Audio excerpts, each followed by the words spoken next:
Hoje, à escala mundial, a saúde é um bem público global e, portanto, não é concebível haver desenvolvimento, ou crescimento, se quiser, e desenvolvimento, sem comunidades que progridam no seu estado de saúde global. Porquê? Porque, por um lado, é o sofrimento, a coesão social que fica abalada. Se eu tenho uma família que tem 2 membros doentes, um com tuberculose, outro com outra doença desta gravidade, é evidente que essa família está em ruptura, está a atravessar um grave momento, além de que pode até morrer. Portanto, não é possível também avançar apenas no tratamento dessas questões e nos planos que os Estados fazem, para além dos governos centrais e regionais e as cidades, sem terem a cooperação das pessoas nas comunidades, das fundações, das organizações não governamentais, de todos aqueles que estão disponíveis, ou por voluntariado ou pelas suas próprias atividades, de prestar uma colaboração coordenada com os serviços públicos de saúde, porque esses estão a trabalhar para o bem geral, têm a obrigação de ter planos globais de ataque às pandemias, por um lado, e da melhoria do meio ambiente, por outro, e da vida familiar e da mortalidade infantil, e, portanto, não é hoje dispensável que não haja, sobretudo em países que sofrem problemas graves, nomeadamente pandémicos, que não haja a colaboração da sociedade civil nas suas várias formas. Permitam-me exprimir o prazer que tenho em acolher esta reunião de Ministros da Saúde da CPLP, a qual se reveste de um significado político muito particular. O de colocar a saúde no quadro das prioridades da CPLP. A língua que nos une pode e deve potenciar a nossa cooperação em saúde. Com vista a cumprir os compromissos assumidos na primeira reunião de Ministros da Saúde da CPLP, que teve lugar na cidade da Praia nos dias 11 e 12 de abril do ano passado, a CPLP esboçou o acordo coletivo de cooperação estratégica no setor da saúde. O facto dos ministros assumirem este desafio neste contexto e valorizarem a concertação que acham pertinente nesta fase demonstra o papel estratégico e a importância dessa concertação. Ou seja, é exatamente a situação de crise que nos faz compreender ainda com maior razão e maior objetividade que separados e não utilizando os recursos e sinergias que podem ser criadas no âmbito da nossa organização, estaremos sempre mais enfraquecidos. Assinado em 15 de maio de 2009, o Plano Estratégico de Cooperação em Saúde, PECS-CPLP, é o primeiro plano de cooperação numa área setorial da CPLP. Nós iniciamos este processo tendo em consideração que havia uma cooperação muito interessante no âmbito da saúde entre Portugal e os países, e os PALOP particularmente, e também entre o Brasil e os PALOP. Então chegamos à conclusão de que haveria um interesse em criar sinergias, fazendo com que não só Portugal e o Brasil concorressem para os mesmos objetivos, mas também que se pudesse aproveitar todas as competências e as capacidades e potencialidades existentes a nível dos próprios países que apareciam mais como receptores. E apesar de haver estados de desenvolvimento no âmbito da saúde, como aliás em tudo mais, bastante diferentes, bastante diferenciados entre esses países, entre Portugal e o Brasil de um lado e os outros países, na verdade existem competências importantes que eu penso que podem ser intercambiados, podem ser partilhados por todos os países. E que foi com base nesta reflexão é que solicitei nessa altura então ao professor Paulo Busse, que na altura desempenhava as funções de diretor da Fiocruz, que nos ajudasse a elaborar, digamos, algumas ideias, e foram dessas ideias, então, e o próprio nome foi sugerido pela Fiocruz, o PECS, o Plano Estratégico de Cooperação em Saúde, e essas ideias foram sendo trabalhadas a nível do secretariado, a nível dos Ministérios da Saúde, e a ideia, digamos, foi consagrada durante a primeira reunião dos Ministros da Saúde que foi realizada na Praia. Concretamente, eu posso mencionar um momento que me parece que é decisivo nessa história recente. Eu tive o prazer de organizar, missão do Brasil aqui, né? Organizar a visita do secretário executivo Luiz Fonseca, o embaixador Luiz Fonseca, anterior secretário executivo da CPLP, ao Brasil. Como de resto, organizamos o do atual secretário também. Mas naquele momento, foi março de 2007, então eu levei o secretário executivo Luiz Fonseca para visitar a Fundação Oswaldo Cruz, a Fiocruz. E passamos ali um dia inteiro. E foi dali que nasceu, de certo modo, está compreendendo, essa ideia de se criar uma rede, não é? De se criar, em primeiro lugar, um plano estratégico que pudesse coordenar os nossos países todos nas suas respectivas políticas em matéria de saúde pública. E é isso que nós estamos fazendo. Quer dizer, portanto, hoje, né, graças, felizmente, à cooperação de todos, graças à participação decisiva também de Portugal, nesse plano, e dos outros países, nós hoje estamos podendo levá-lo adiante. Isso será aprovado, felizmente, esperamos todos agora, nesse 15 de maio próximo agora, quando nós teremos no Estoril a segunda reunião dos ministros da saúde da CPLP. Era Presidente da República quando se criou a CPLP, numa jornada histórica em 1996, e cada passo, perante muitas críticas que houve durante alguns anos, cada passo que a CPLP vai dando e que vai reforçando a sua atividade e vai mostrando novas perspectivas, é algo que me enche de satisfação, porque sempre estas coisas demoram tempo e, obviamente, quando se trata de uma comunidade, não é indiferente a atenção política que cada comunidade e cada país dá a uma determinada comunidade e, ao mesmo tempo, os processos políticos, sociais e de desenvolvimento que cada um dos países que a formam necessariamente atravessa. Estamos a procurar que cada vez mais, para além de todas as ações bilaterais, portanto, entre Portugal e cada um dos países, que a forma de cooperação seja muito mais organizada. E para ser organizada realmente tem que ser no contexto de uma comunidade. E, portanto, o que nós estamos muito entusiasmados é com a ideia de que, para além desta cooperação bilateral, a cooperação multilateral, ou seja, entre todos no âmbito da CPLP, possa ter, por um lado, uma organização diferente, por outro lado, uma dimensão diferente. Isso é muito importante, porque a cooperação bilateral é muitas vezes um conjunto de ações desgarradas, únicas. Esta vai ser mais sólida, mais sustentada. O PEX-CPLP é uma iniciativa complementar das cooperações bi- e multilaterais e pretende essencialmente apoiar os esforços de desenvolvimento dos planos nacionais de saúde de cada Estado-membro. Na partilha entre países com níveis de desenvolvimento diferentes, há sempre possibilidades de uns beneficiarem com os avanços dos outros. E aqueles que estão mais avançados entenderem, por um lado, a utilidade dos avanços que já conseguiram e terem uma percepção mais clara de problemas que nunca lhes passaram que pudessem ser problemas. Depois, do ponto de vista prático, as redes que se vão formar de partilhas de informação, as redes que se vão formar, que vão dar oportunidade à formação de profissionais no domínio da saúde, que é consensualizado, é um ponto fraco que todos os países têm, são avanços enormes que nós podemos, de imediato, obter deste plano estratégico. Vejo essa iniciativa como um marco, né? Nós trabalhamos bastante duro durante um ano, com grande apoio da Fundação Oswaldo Cruz do Brasil, do Instituto de Higiene e Medicina Tropical de Portugal.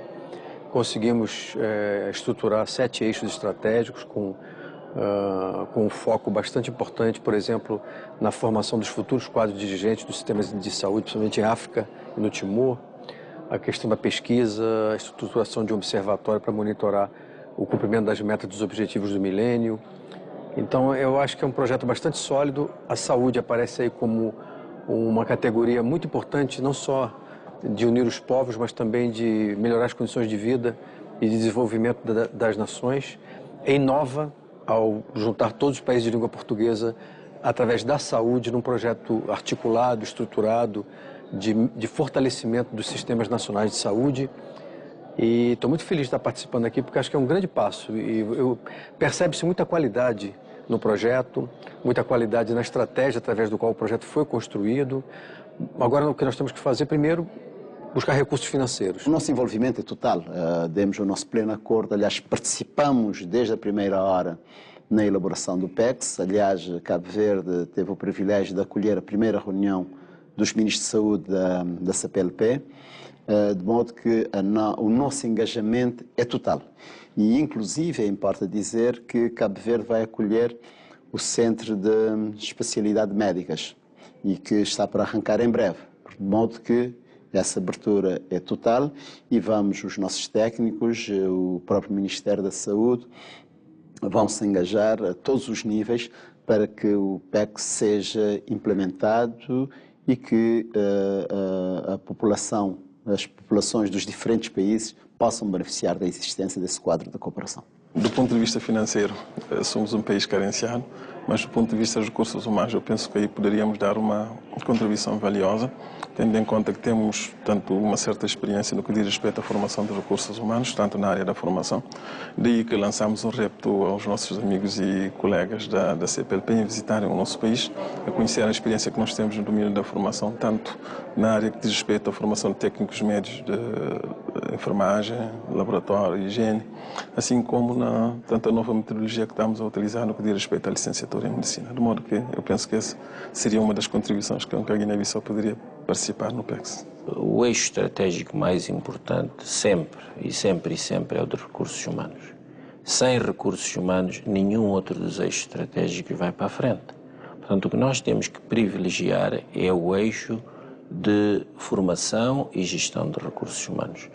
A maioria dos 8 países componentes da comunidade, 6 têm uma extrema carência de recursos humanos, para não falar já de questões de qualidade. E se nós não atacarmos de forma decisiva a problemática da carência e da qualidade dos recursos humanos, todos os outros eixos estratégicos estarão comprometidos.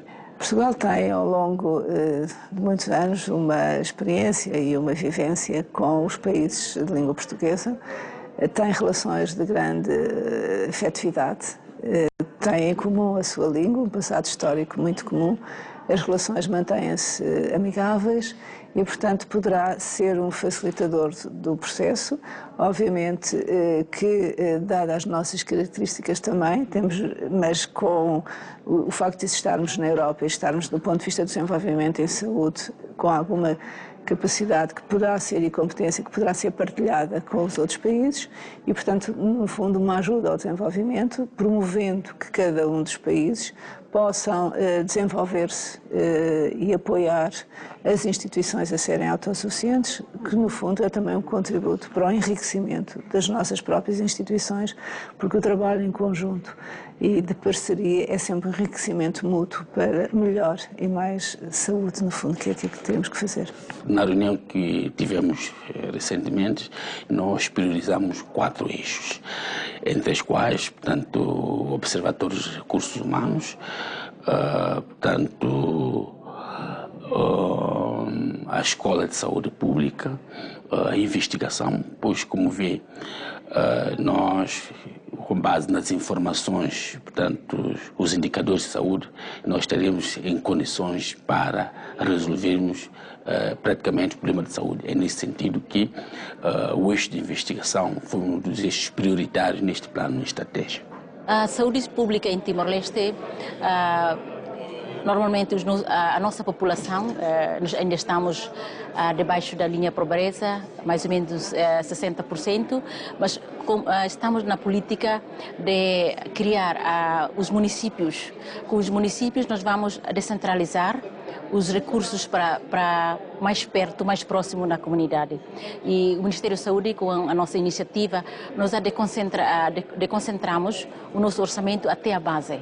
Mas, visto devido do plano do governo, porque a nação ainda é frágil, mesmo que nós já cometemos para dizer adeus conflito e bem-vindo desenvolvimento, mas estamos prontos para fazer a descentralização, para ser mais próximo e perto do povo. O PECS-CPLP resulta de um exercício participado entre todos os Estados-membros, no qual foram respeitadas as singularidades de cada um dos 18 sistemas de saúde. Teremos as redes temáticas de investigação, as que já estão criadas no âmbito da CPLP, nomeadamente o VIH-Sida e a malária-RIDS e outras que sabemos que serão criadas no âmbito do plano. Teremos depois o grupo técnico dos pontos focais do PECS e o secretariado executivo da CPLP. São estas, digamos, as 4 estruturas que irão operacionalizar o plano. Em termos dos pressupostos, enfim, já os mencionámos, apenas a recordar, a partilha e a disseminação de boas práticas, o PECS está obviamente ancorado nos Objetivos de Desenvolvimento do Milénio, a capacitação dos recursos humanos é uma das prioridades a que o plano irá dar corpo, principalmente nesta fase 2009-2012, e o incentivo à implementação de projetos estruturantes. Tudo isto tem em vista um reforço da capacidade institucional e o aperfeiçoamento dos sistemas nacionais de saúde, particularmente nos Estados-membros da CPLP mais carenciados. Obviamente que para implementar o PECS serão necessárias o desenvolvimento de parcerias. Já foi mencionado na comunicação que o Sr. Ministro da Saúde do Brasil endereçou ao nosso seminário que os recursos são escassos, que existem limitações de vária ordem que são impostas pelas estratégias de cada um dos Estados-membros e pelos seus compromissos já anteriormente firmados, e obviamente o cenário atual de crise internacional não é estranho a esta formulação, mas nós pretendemos estabelecer parcerias, nomeadamente com a OMS, que de alguma forma já está relativamente avançada, bem como com outros organismos internacionais, e o objetivo fundamental é robustecer o Plano Estratégico de Cooperação em Saúde, torná-lo mais forte, mais viável e com uma aplicação no terreno, mais que não seja existindo os recursos humanos e financeiros para implementar. E, portanto, pretende-se enquadrar uma possibilidade de, após a aprovação do PECS, se realizar uma mesa redonda internacional de doadores que possa conseguir os recursos financeiros necessários à sua implementação e que, de alguma forma, não possam ser providos pelos Estados-membros, doadores. Esta sessão em que nos encontramos visa justamente divulgar os esforços que têm sido empreendidos para chegarmos ao momento que vos relatei, responder ao apelo à ação lançado pelo Fórum pelas Questões da Sociedade Civil da CPLP, já hoje mencionado, e, não menos importante e talvez fundamental, uma vez que o Secretariado Executivo da CPLP trabalha no seguimento das recomendações das diferentes cimeras de chefes de Estado e de Governo e das reuniões dos Conselhos de Ministros, dar seguimento a essas recomendações, nomeadamente no que diz respeito à associação da sociedade civil às iniciativas da nossa organização. E como tal, o que nós pretendemos com esta sessão, tanto quanto possível, é angariar novos parceiros que partilhem connosco a visão para a melhoria deste nosso PECS, uma visão que é uma visão audaz, nós sabemos, mas que é necessária para que este plano possa ser implementado numa lógica de participação, numa lógica de cooperação e, obviamente, valorizando os contributos de todos os países envolvidos. E, portanto, os contributos da sociedade civil que nós chamamos esta sessão para nos ajudarem serão naturalmente muito bem-vindos e serão de grande oportunidade para que o PECS possa atingir os resultados que nós pretendemos. Eu penso que há que congratular-se com o facto dos Estados-membros, todos os Estados-membros da CPLP, se porem de acordo sobre a necessidade de, no quadro da cooperação setorial, poderem desenvolver um programa comum de cooperação, um programa estratégico de cooperação e, desde logo, num setor tão vital da nossa atividade como é a saúde. E, portanto, a partir do momento em que nos parece óbvio que todos os países afirmam se rever nesse programa e serem capazes de desenvolver uma estratégia comum, eu penso que todos temos o direito e a expectativa de daí virem coisas muito positivas que vão ajudar os nossos países, não necessariamente países ricos, a fazerem face às grandes dificuldades, às grandes lacunas que têm nesse domínio. Portanto, são sinergias muito importantes que irão apoiar e que irão melhorar a nossa capacidade de resposta como uma comunidade a um problema tão grave que é o da saúde. Para a elaboração do documento técnico do PECS, o Secretariado Executivo da CPLP contou com a assessoria técnica da Fundação Osvaldo Cruz e do Instituto de Higiene e Medicina Tropical, que desenvolveram missões ao terreno, das quais resultaram a identificação das áreas prioritárias do plano. Num primeiro momento há que reconhecer que, desde logo, facilita a interface com os principais parceiros de cooperação. Portanto, temos 8 Estados e quando esses 8 Estados se põem de acordo para de uma única voz falar aos parceiros, fica mais fácil interpretar os desígnios e interesses desses Estados. Mas também tem vantagem que leva associado a algum risco. É o primeiro exercício e, portanto, perfeitamente normal que durante o processo haja necessidade de algum ajuste. Mas eu penso que é importante e é o que nós